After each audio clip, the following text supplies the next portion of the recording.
lifestyle yang berbeda. Itu ya dokter yang seperti saya ini cuman mengarahkan kamu ikutin lifestyle yang ini loh supaya nggak cepat sel kamu menjadi lebih tua. Tidak cepat, ingat, tidak cepat menjadi tua. Bukan berhenti loh, tidak cepat. Dan tidak menjadi muda lagi. Bisa menjadi lebih muda lagi, itu hanya usia seluler dengan perubahan lifestyle. Tapi itu juga tidak menutup kemungkinan seseorang untuk bisa mati. Nah, iya, kalau itu berhenti, batu habisnya di situ. Kalau berhenti ya berarti mati dong. Iya itu. Loh kamu belum tahu Intan, ada mama-mama yang lebih lucu lagi. Anak laki-lakinya jerawatan. Mama itu waduh jerawatan. Dia pacar. Enggak apa-apa loh. Pacaran tuh harus punya. Aduh, masa remaja tuh digunakan, masa muda digunakan. Kalau sudah tua tuh susah jatuh cinta. Mana ada iklan gini nih? Pernah lihat nggak iklan? Kayak sabun sini nggak pakai sabun. Tunggu sebentar, dicuci. Jadi putih. Ini tetap hitam. Yo gak mungkin deh. Kalau yang ngono ki, wong kepengen putih. Kalau orang tuh banyak itu kan kamu bilang 150.000 larang gini-gini. Lah yang duitnya triliun-triliun kalau pengen putih, buat aja bak mandi isinya obat itu nyemplung metu putih.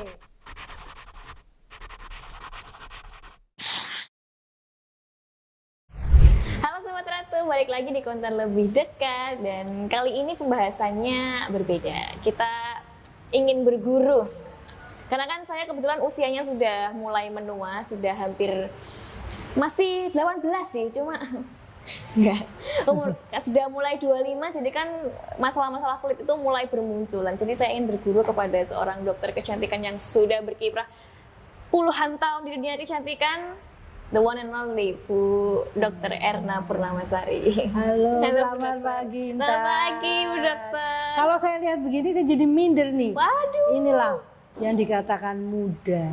Iya. Ya, muda itu tidak ada yang bisa mengalahkan. Kalau seseorang sudah menua, nggak mungkin jadi muda lagi. Ingat loh, waktu itu nggak ada berhenti, apalagi mundur. Jadi setiap detik harus dinikmati. Masa muda ada lagunya kan? Forever Young. Ya gini, Forever Young. Amin. Ya ini. Amin.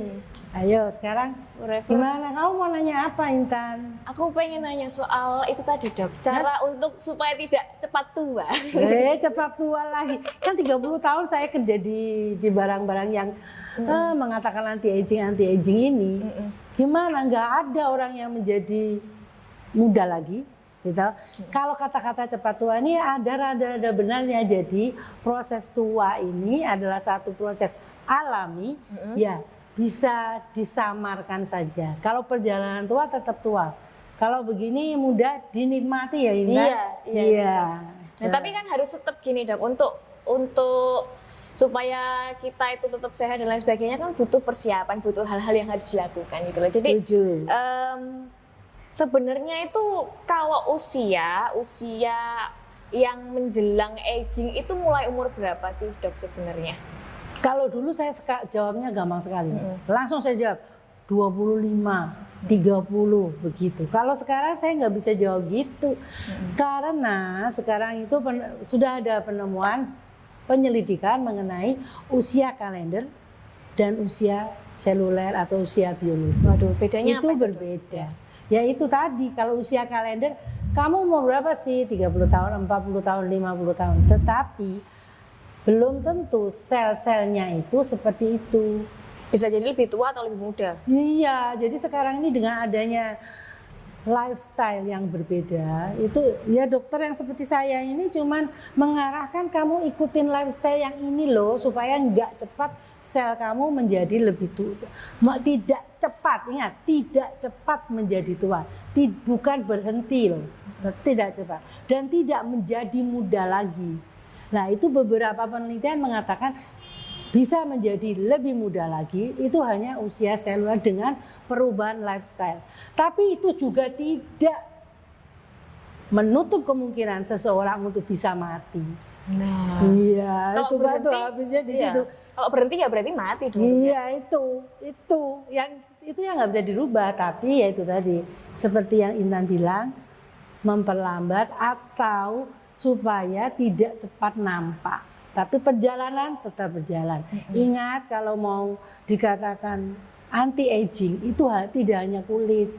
Kulit hanya ada penampiasan, appearance saja. Tapi sebenarnya seluruh tubuh itu mengalami aging. Kamu lihat nggak, anak muda bisa lari lompat-lompat, tapi bisa ada loh anak muda jalanannya begitu. Waduh, ini Nah, kameramennya ini. Ya itu kamera begitu. Kameramen umur berapa nih? Umur 48 kayaknya. Udah 20. Tapi dia emang dia nggak bisa jalan, nggak bisa kenceng. Ngantuan tapi. Ngantuan. Tapi dia masih bisa lompat setinggi 1 meter. Nah, itulah. Itu makanya aging itu bisa dicek dengan seperti itu. Kalau kamu seusia segitu masih bisa begitu normal. At least kamu sesuai dengan usia. Jangan lebih tua dari usia. Pada usia umur 18 tahun, 23 tahun dia sudah nggak bisa meniti. Ada titian. Wedi-wedi gitu. Loh itu otak belakangnya ada sesuatu nih, kenapa wedi-wedi? Kalau enggak dia secara psikologis ada sesuatu. Lah itu yang dikatakan aging itu menyeluruh dari atas. Menyeluruh bawah. dan juga faktor penyebab agingnya banyak ya. Berarti apa aja? Banyak. Selain usia ya, lifestyle terus. Lifestyle, usia. Jangan lupa segala sesuatu itu ada dari dalam dan dari luar. Ya kalau dari luar itu tadi ada lifestyle-nya, ada dia mengikutin ya lifestyle aja lah, lebih gampang ngomong itu menyeluruh. Terus yang satu lagi adalah yang dari dalam. Yang dari dalam itu harus selalu bahagia. Oke. Ya, bahagia itu nomor 1 loh. Karena bahagia itu menyebabkan kita jadi muda. Muda dalam segala hal. Karena ada satu hormon yang dikatakan endorfin yang menyebabkan kita jadi muda. Lu kagak percaya? Kagak percaya? Tuh, zaman Covid kemarin inget gak? Orang baru sakit Covid sedikit. Wah, di TV. Nah, di TV tiba-tiba, orang segini mati, kuburannya habis, jadi mati lagi. Orang itu baru kena pilek, dia langsung kena Covid. Belum tentu Covid tuh. Begitu pilek, gue sudah kena Covid. Langsung dia drop cepet sekali. Dia jadi akhirnya kena Covid semua mati. Tapi kalau gini,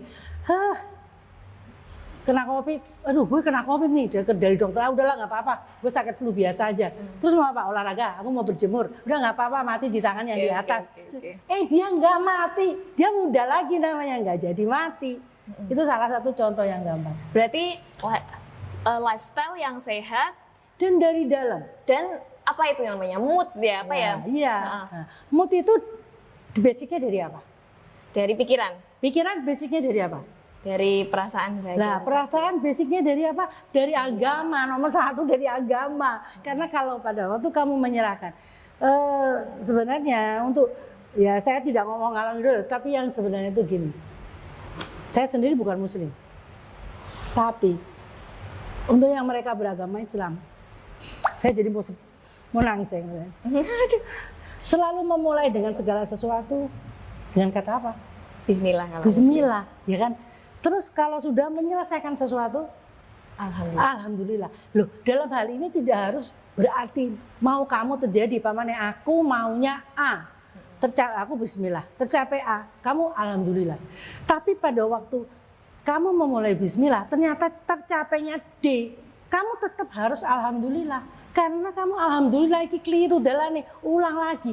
Kalau setiap masalah kamu seperti itu, nggak akan sedih, kapan sedih ya, senang, mau keliru mana orang apa-apa, masih so bismillah balik, mundur balik. Dan itu akan bahagia terus, panjang umur, sehat, muda. Bersyukur sebenarnya intinya. Nomor 1 bersyukur, apapun yang terjadi, alhamdulillah aja lah.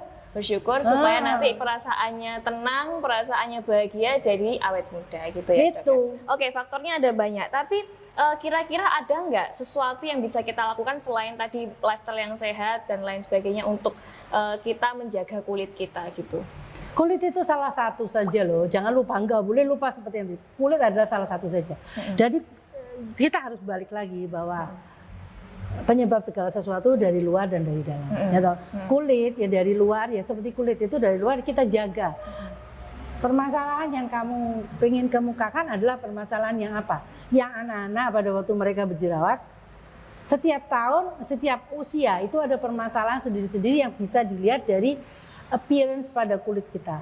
Kalau kita bicara masalah remaja, maka gini, dari anak-anak untuk menjadi dewasa. Ada satu masa namanya remaja. Di masa remaja ini semua berubah. Jadi ini masa transisi dari pendek jadi tinggi, jadi dari nggak jerawatan jadi jerawatan, gitu. Dari keteknya nggak bau jadi bau ketek, gitu. Terus dari rambutnya nggak ketombean masih kecil, tiba-tiba dia ketombean, gitu. Terus kemudian dari tidak menstruasi dia menstruasi. Terus kemudian sebagai laki-laki, ya sebagai laki-laki dari nggak bisa ya sebagai anak laki-laki lari gitu tuh tiba-tiba dia harus mimpi basah, berlanjut. Dan itu jangan lupa itu akan appearance pada kulit kita. Kalau anak perempuan ya akan selesai dengan menstruasi, hormonnya naik turun jadi mau jerawat menstruasi hilang, jerawatnya kempes ya bagus lagi. Bulan depan gitu lagi. Itu biasa aja. Pada anak laki-laki yang lebih susah sebenarnya. Karena laki-laki tidak ada menstruasi. Dia jerawatan marah-marah aja. Coba dia bingung, kita kan sebagai perempuan nggak tahu mau ngapain, lo ngapain. Nggak tahu, tapi jerawatan nanti dia hormonnya mungkin dia olahraga atau gimana. Itu turun lagi, dia hilang lagi. Nanti balik lagi. Segala sesuatu itu akan mereka alami, akan kita alami pada waktu kita remaja. Jatuh cinta, nggak ada orang tua kakek umur 70 tahun jatuh cinta cepet-cepet. Benar nggak? Anak kecil coba, anak kecil TK nggak jatuh cinta, tapi begitu dia kena remaja, lihat cowok ganteng dikit, wah itu siapa ya ganteng sekali? Cewek, cowok lihat, wah seksi banget anaknya siapa itu? Wah, itu hanya dimiliki oleh masa remaja di awalnya. Tapi setelah dewasa ya masih ada, tapi tidak sehebat remaja. Dan itu berefek di kulit kita, karena kulit itu bisa jerawatan karena hormonnya berubah. Dan itu terapinya berbeda-beda, tapi yang jelas harus terapi keluarga. Jadi mamanya udah ngerti, kalau kamu nanti Intan, keluarga. Iyalah, kalau anak kamu nanti kalian berdua udah punya anak, nih udah married punya. Terus anak kalian masuk masa remaja itu, anaknya jerawatan, tiba-tiba anaknya jadi nakal, tukang marah-marah dan sebagainya. Itu yang bicara dengan kalian bukan anaknya, yang bicara adalah hormonnya dia yang lagi bergejolak. Jadi kamu harus terapi keluarga, harus ngomong sama suaminya, Mas udah Mas nggak apa-apa, anaknya diajak ke sini atau semakin didekati. Bukan begini, kamu sih mukamu jerawatan, kamu nggak mandi-mandi, kamu kurang bersih. Keluarganya harus bisa concern juga, harus tahu. Itu gunanya belajar. Jadi terapinya harus terapi keluarga. Mamanya juga. Anaknya jerawatan banyak-banyak, itu malah ngene. Jerawatan tuh kok nih coklat sing akeh. Ya ini Nina kamu makan coklat, besok bawa kue yang banyak. Ya jerawatnya anaknya nggak sembuh-sembuh. Giliran nggak sembuh-sembuh, mamanya bilang kamu jerawatnya nggak sembuh-sembuh. Ya karena dikasih coklat terus sih. Kalau jerawatan jangan dikasih gula malah dia. Ya itu keluarga itu, yang penting keluarga, papanya juga. Sini nak, ayo sini. Olahraga sama papa, pagi kita lari, maka tenaganya akan keluar. Pada waktu tenaga keluar, hormonnya turun. Itu keluarga. Jadi untuk cara mengatasi tergantung jenis kulit dan tergantung usia ya berarti. Iya, usia dan sekarang udah keluarga. Dan juga keluarga dan peran keluarganya itu. Iya, sangat besar. Supaya bisa kalau misalnya keluarganya ada yang punya masalah kulit, paling tidak dibantu, bukannya malah dijudge atau malah gitu ya dokter. Loh kamu belum tahu Intan, ada mama-mama yang lebih lucu lagi. Anak laki-lakinya jerawatan, mamanya sebenarnya, waduh jerawatan. Dia pacar? Enggak apa-apa loh, pacaran tuh harus punya. Aduh, masa remaja tuh digunakan, masa muda digunakan. Kalau sudah tua tuh susah jatuh cinta. Jadi kalau bisa pacaran digunakan. Yang lucu itu mama-mama anaknya jerawatan, komedonya banyak-banyak. Sini nak, dipecetin trot. Perawatannya salah ya kan jadinya? Iya, kan mamanya nggak ngerti. Besok setelah itu ke dokter kecantikan dia bilang, ini loh dok, anak saya itu mukanya bolong-bolong. Jerawatan mukanya bolong-bolong. Lu yang mencetin mamanya sendiri, dia lapor ke dokter, anaknya mukanya bolong-bolong. Nah, yang itu loh. Udah telat ya kan? Udah telat, makanya keluarga harus konsultasi harus tahu. Kalau nih dok, ini kan soal perawatan, cara untuk itu kan tadi sudah. Tapi kalau misal sudah muncul permasalahan-permasalahan, mungkin kalau anti-aging, kalau ibu saya ya dok ya, mungkin sudah muncul keriput ya, apa fine line di bagian sini dan juga flek hitam, itu gimana? Kalau sudah terlanjur apa yang harus dilakukan?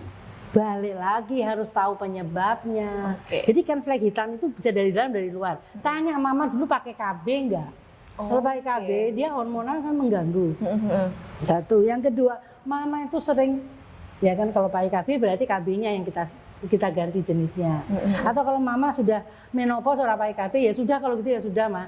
Sekarang kita betulin penyebabnya yang lain lagi. Mamanya sering keluar olahraga kena sinar matahari banyak-banyak enggak.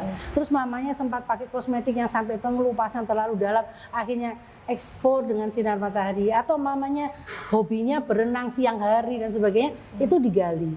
Setelah itu digali, itulah yang diterapi. Pokoknya berikan segala sesuatu sesuai dengan kebutuhannya, jangan dengan kemauan.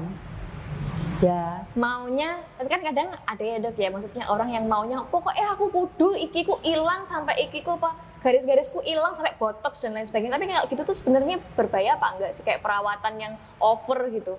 dan itu nggak over, itu kan sesuai dengan kebutuhan. Oh, tergantung berarti laki-laki Iya, tergantung jadi kebutuhan gini, ya? kalau dia keriputnya banyak sekali, terus dia bintang film, terus dia bilang, aku gini ora payu gini, ya enggak apa-apa, karena botok hanya dilakukan oleh tenaga-tenaga yang profesional. Oh, jadi- Dia botok sebenarnya yang disuntikan adalah racun yang untuk melumpuhkan syaraf. Jadi dia nggak berkerut lagi karena sarafnya lumpuh.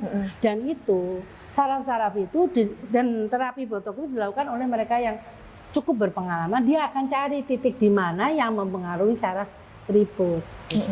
Tapi kalau skincare sekarang kan banyak banget ya Dok, kayak skincare anti aging kan di mana-mana ada gitu. Itu berpengaruh cukup signifikan nggak untuk perawatan kulit yang di usia mungkin 30-an atau kayak gitu?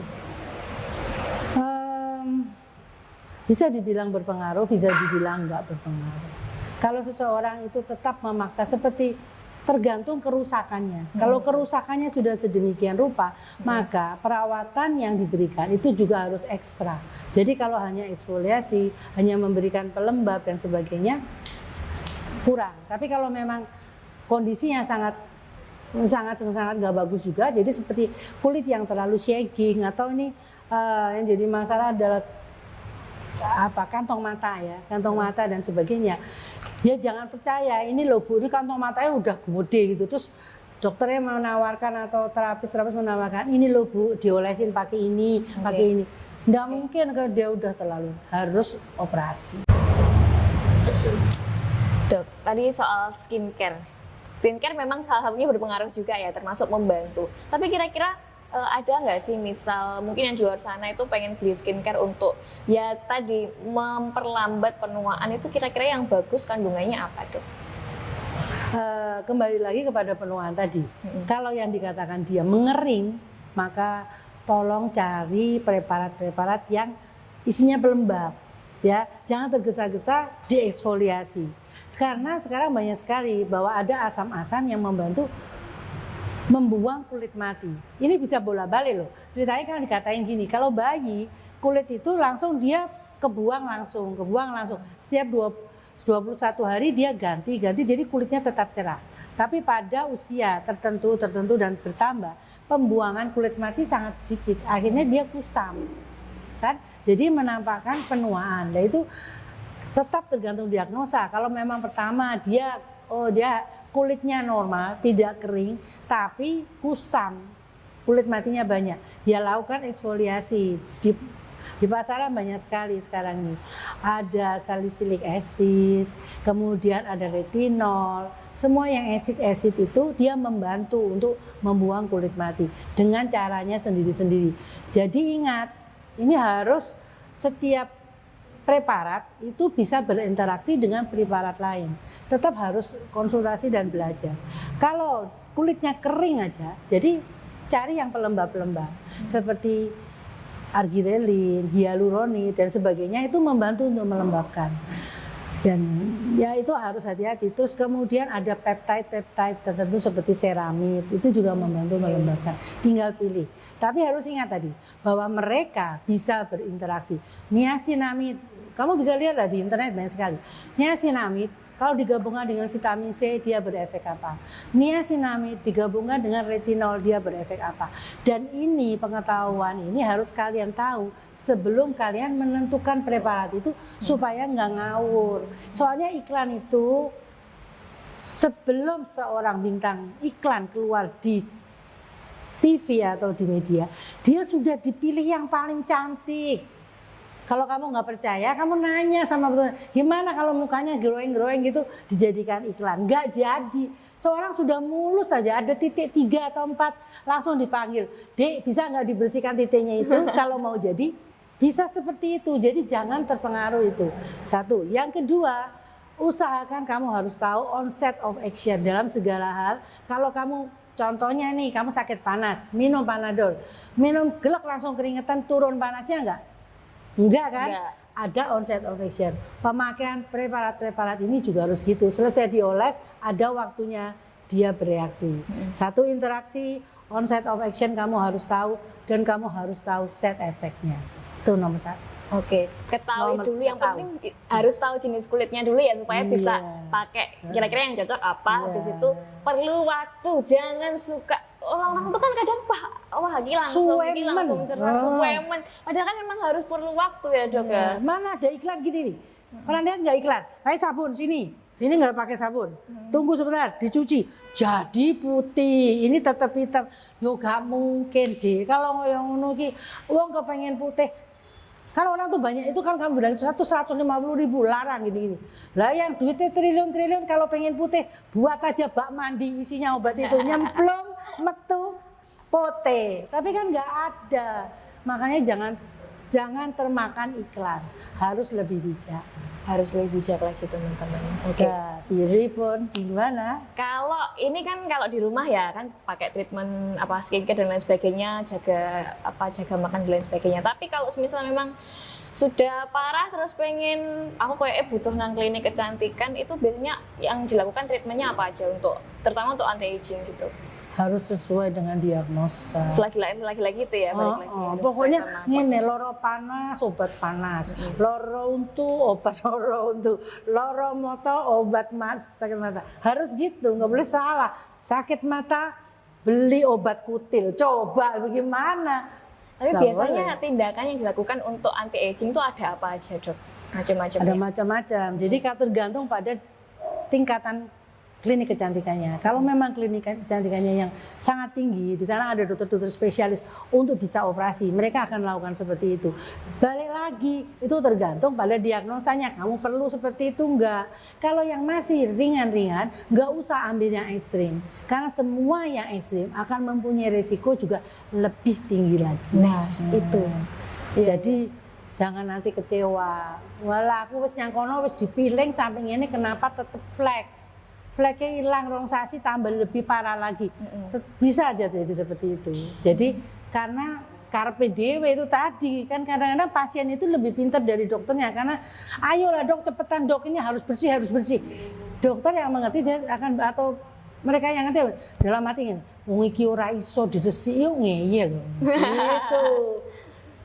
Kalau ke klinik dokter ya, karena dokter lebih tahu ya karena tapi harus hati-hati, dokter juga ada yang mata duitan. Nanti bisa dimahal-mahalin. Enggak deh, saya ngeledek aja. Ya memang semua itu tetap tergantung kepada kepribadian seseorang. Menjadi dokter, menjadi manusia itu tetap tergantung kepribadian seorang. Jadi apapun juga. Oke. Ya, treatmentnya macam-macam dan ini karena waktu sudah menunjukkan pukul berapa ini? 12 malam. Oh, 12 malam. Sebagai closing dokter, kalau menurut dokter sendiri definisi cantik itu seperti apa sih dok?